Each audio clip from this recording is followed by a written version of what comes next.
सुप्रभात बच्चों। Silver wedding मनोहर श्याम जोशी ये पढ़ रहे हैं आप, और इसमें पृष्ठ संख्या 6 का एक पैराग्राफ हो चुका था कि वो अपनी पत्नी के बारे में यशोधर बाबू कुछ टिप्पणियां करते हैं और ये भी जानते हैं कि समाज में उनका अपना मजाक उड़ रहा है। तो अपनी पत्नी के पहनावे से वो खुश नहीं हैं और कहते हैं कि इस उम्र में इस तरह के कपड़े जो तुम पहनती हो अपने बच्चों के कहने से ये कोई अच्छी बात नहीं। शान्याल बुढ़िया, चटाई का लहंगा, बूढ़ी मुँह मुआ से लोग करें तमाशे, इत्यादि बातें वो अपनी पत्नी को कहते हैं। लेकिन ये भी स्वीकार करते हैं कि तमाशा उनका ही बनता है ऐसा करने पर। अब यहाँ से आज आपका आरंभ होता है पाठ। जिस जगह किशनदा का क्वार्टर था उसके सामने खड़े होकर एक गहरा निश्वास छोड़ते हुए यशोधर जी ने अपने से पूछा कि क्या यह बेटर नहीं रहता कि किशनदा की तरह घर गृहस्थी का बवाल ही न पाला होता और लाइफ कम्युनिटी के लिए डेडिकेट कर दी होती। तो किशनदा जो थे उनके आदर्श थे। कृष्णानंद पांडे उनका पूरा नाम था। किशनदा उनको कहा करते थे वो सारे जो उनके साथ में रहने वाले थे। तो जब वो वापस आ रहे हैं अपने कार्यालय से बिरला मंदिर और सब्जियां वगैरह खरीदने के बाद, तो रास्ते में किशनदा का क्वार्टर है। उस क्वार्टर के सामने खड़े होकर के अपने उस जीवन आदर्श का स्मरण करते हैं, एक गहरी सांस छोड़ते हैं और विचार करते हैं कि किशनदा सही थे कि उन्होंने विवाह ही नहीं किया था। विवाह नहीं हुआ, बच्चे नहीं हुए, घर गृहस्थी की टेंशन से कम मुक्त थे और अपनी पूरी लाइफ उन्होंने कम्युनिटी के लिए, समाज के लिए डेडिकेट कर दी थी। तो मैं भी ऐसा ही करता तो बेहतर रहता, अच्छा रहता। फिर उनका ध्यान इस ओर गया कि बाल जति किशनदा का बुढ़ापा सुखी नहीं रहा। फिर उनका ध्यान इस बात की ओर गया कि किशनदा बुढ़ापे में बड़े दुखी रहे क्योंकि वो बाल जति थे। बाल जति का मतलब बिना बच्चों के थे। तो अब वो ये भी सोचते हैं कि यार नहीं, बच्चों का होना बहुत ज़रूरी है क्योंकि वृद्धावस्था में हर व्यक्ति को एक जवान सहारे की ज़रूरत पड़ती है, बच्चों की आवश्यकता पड़ती है। तो इसलिए बच्चों का होना ज़रूरी है क्योंकि आज का समाज इस तरह का है कि चाहे आप किसी पे कितने ही उपकार कर लो, जब आपका मरने का समय नज़दीक आता है तो फिर आपका कोई भी साथी नहीं रह जाता। साथ देते हैं तो केवल अपने बच्चे साथ देते हैं, और ये अनुभव उनका किशनदा को लेकर हुआ। बताएंगे आगे कि मामला था क्या, उन्होंने ऐसा क्यों कहा। उसके तमाम साथियों ने हौज खास, ग्रीन पार्क, कैलाश, ये दिल्ली के बहुत अच्छे इलाके माने जाते हैं, पॉश कॉलोनी है। हौज खास, ग्रीन पार्क, कैलाश सब जगह अब फ़िलहाल मेट्रो स्टेशन है इन्हीं के नाम से। ग्रीन पार्क भी मेट्रो स्टेशन है, हौज खास भी और कैलाश भी। तो ये बहुत ही उच्च कोटि के इलाके हैं दिल्ली के। तो उनके सभी तमाम साथियों ने कहीं ना कहीं इन इलाकों में ज़मीन खरीद ली थी, मकान बनवा लिए थे, लेकिन उसने कभी इस ओर ध्यान ही नहीं दिया। यशोधर बाबू ने कभी भी इस ओर ध्यान नहीं दिया। रिटायर होने के 6 महीने बाद जब उसे क्वार्टर खाली करना पड़ा। अच्छा, ये जो चल रहा है किशनदा के लिए चल रहा है। किशनदा के तमाम साथियों ने हौज खास, ग्रीन पार्क, कैलाश आदि जगह पर ज़मीन ले ली थी, अपने मकान बनवा लिए थे, लेकिन उसने कभी इस ओर ध्यान ही नहीं दिया था। किसने?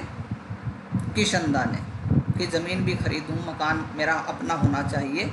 रिटायर होने के 6 महीने बाद जब उसे क्वार्टर खाली करना पड़ा तब हद हो गई। उसके द्वारा उपकृत इतने सारे लोगों में से एक ने भी उसे अपने यहाँ रखने की पेशकश नहीं की।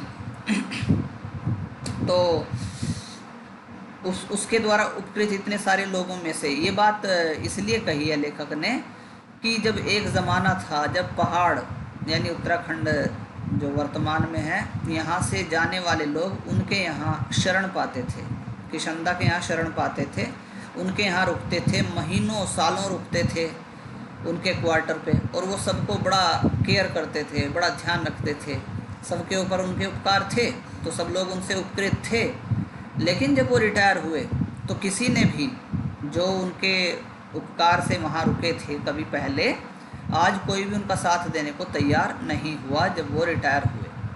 स्वयं यशोधर बाबू उसके सामने ऐसा कोई प्रस्ताव नहीं रख पाए। यशोधर बाबू तो उनको अपना आदर्श मानते थे, अपना गुरु मानते थे, लेकिन उन्होंने भी कोई ऐसा प्रपोजल उनके सामने नहीं रखा कि अब रिटायर होके कहाँ जाना, मेरे साथ ही रुक जाओ।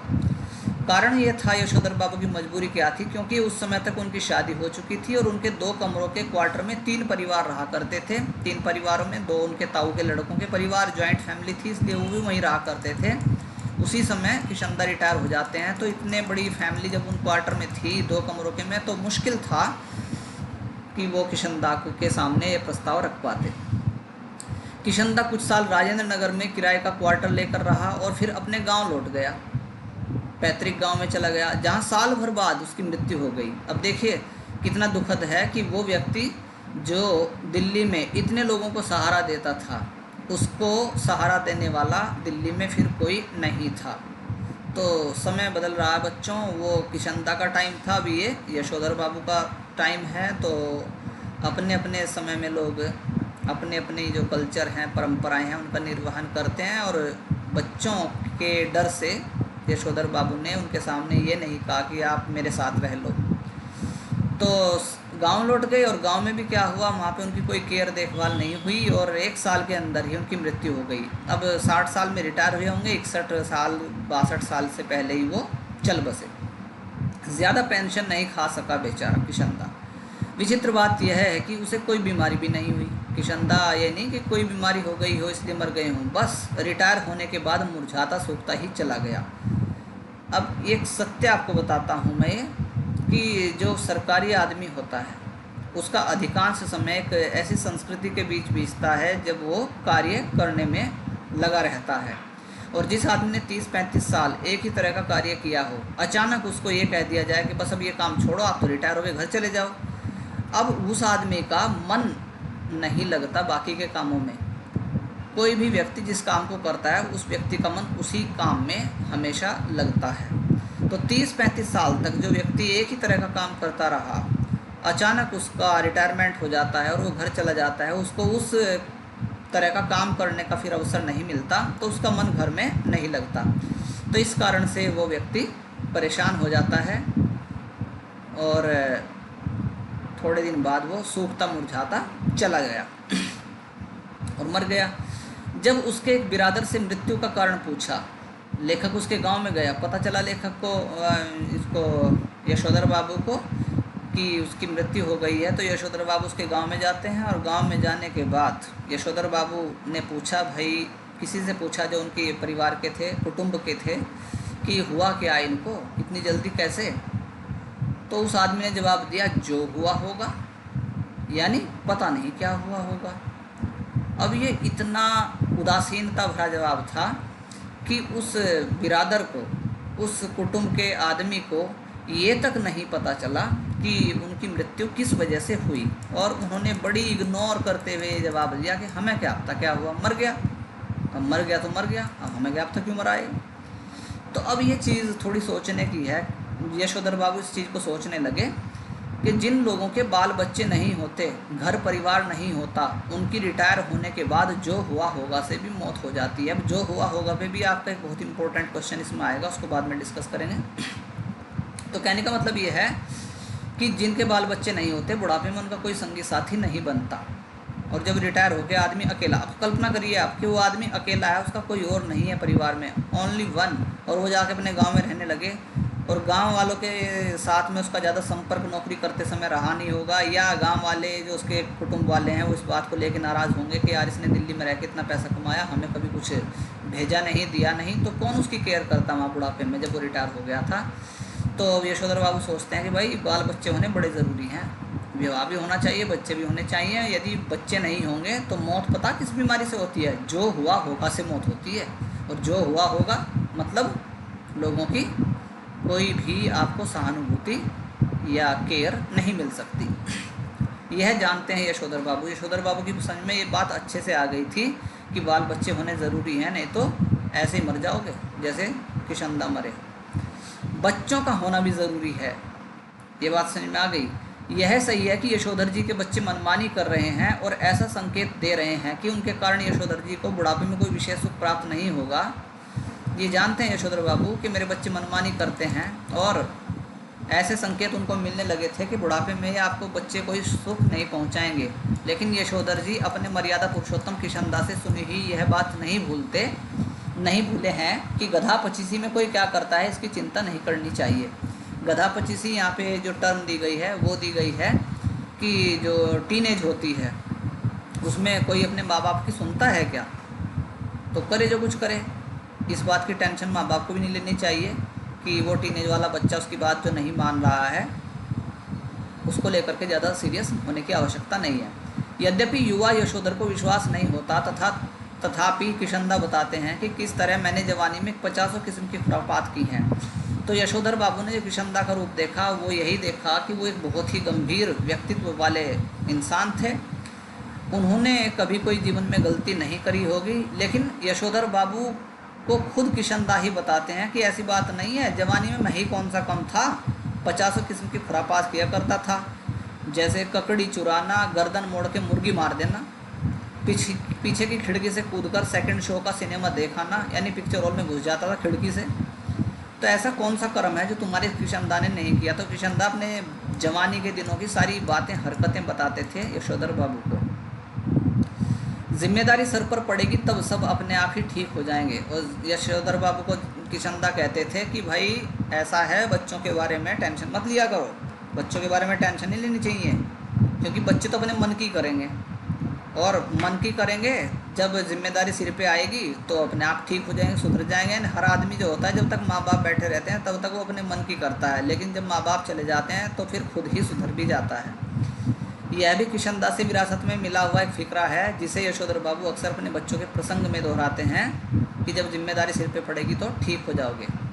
उन्हें कभी कभी लगता है कि अगर मेरे पिता तब नहीं गुजर गए होते जब मैं मैट्रिक में था तो शायद मैं भी गधा पचीसी के लंबे दौर से गुजरता। अब उनको ये भी लगता है कि किशनदा ही जब इस बात को कह रहे हैं कि वो इस तरह के थे, तो निश्चित रूप से अगर 10वीं में पढ़ते हुए, जब मैं 10वीं में पढ़ रहा था उस समय अगर मेरे पिताजी का देहांत ना होता तो शायद हो सकता था कि मेरे बच्चे जैसे हैं मैं भी उनके जैसा ही अपनी उस टीनेज में होता। तो पिताजी उनके गुजर गए थे कब, जब वो 10वीं में पढ़ते थे यशोधर बाबू। तो जिम्मेदारी उनके सर पर जल्दी ही पड़ गई, तो जल्दी ही वो जिम्मेदार इंसान भी बन गए। जब तक बाप है तब तक मौज कर लें, यह बात यशोधर जी कभी कभी तंजिया मतलब गुस्से में आकर के तंज कसते थे अपने बच्चों पे, कहते थे ओए जब तक मैं बैठा हूँ तब तक ऐश कर लो, और जब मैं चला जाऊँगा ना फिर देखता हूँ कौन सी ऐश करोगे। लेकिन कहते हुए उनके चेहरे पर जो मुस्कान खेल जाती है वह बच्चों पर यह प्रकट करती है। जब पिताजी इस बात को कहते थे बच्चों के सामने, यशोधर कहते थे, तो उनके चेहरे पर एक भाव आता था कि बाप को सनाथ होना, गैर जिम्मेदार होना कुल मिलाकर अच्छा लगता है, कि उनको ये चीज़ अच्छी लगती है कि अच्छी बात है कि मेरे बच्चे कम से कम मौज मस्ती तो कर रहे हैं, केवल इसलिए क्योंकि वो सनाथ हैं। सनाथ मतलब अनाथ का विलोम। मेरे बच्चे अनाथ नहीं हैं, मैं उनके साथ में हूँ, मैं जिम्मेदार हूँ, तो उससे मेरे बच्चे कम से कम अपनी ज़िंदगी अच्छे से जी तो रहे हैं। यशोधर बाबू कभी कभी मन ही मन स्वीकार करते हैं कि दुनियादारी में बीवी बच्चे उनके अधिक सुलझे हुए हो सकते हैं, लेकिन 2 के 4 करने वाली दुनिया ही उन्हें कहाँ मंजूर है जो उसकी रीत मंजूर करे। तो लोग मेरे बारे में चाहे जो सोचे, यार ठीक है मेरे बच्चे हैं, सुलझे हुए हैं, मुझे दुनिया से क्या मतलब। दुनियादारी के हिसाब से बच्चों का यह कहना सही हो सकता है कि बब्बा यानी यशोधर बाबू ने DDA Delhi development authority flat के लिए पैसा न भर के भयंकर भूल की है। तो बच्चे अक्सर उनसे कहते हैं कि पापा जी आपने बहुत बड़ी गलती की है जो एक अपना फ्लैट नहीं लिया। DDA के फ्लैट सरकारी कर्मचारियों को मिल जाते हैं आसानी से, लेकिन आपने नहीं लिया। किंतु समहाउ यशोधर बाबू को किशनदा की यह उक्ति अब भी जचती है कि मूर्ख लोग हैं जो मकान बनाते हैं और सयाने हैं उनमें जो रहते हैं। तो उन्होंने कहा कि किराए के मकान की क्या प्रॉब्लम है, किराए के मकान में रह लेंगे, और जिसने मकान बनाया वो बेवकूफ़ और जिसमें रह रहा है वो होशियार। जब तक सरकारी नौकरी है तब तक सरकारी क्वार्टर, और जब सरकारी नौकरी चली जाए तो रिटायर होने के बाद गांव का अपना पुश्तैनी घर। तो ठीक है बच्चों, आज की वीडियो में इतना ही। बहुत बहुत धन्यवाद।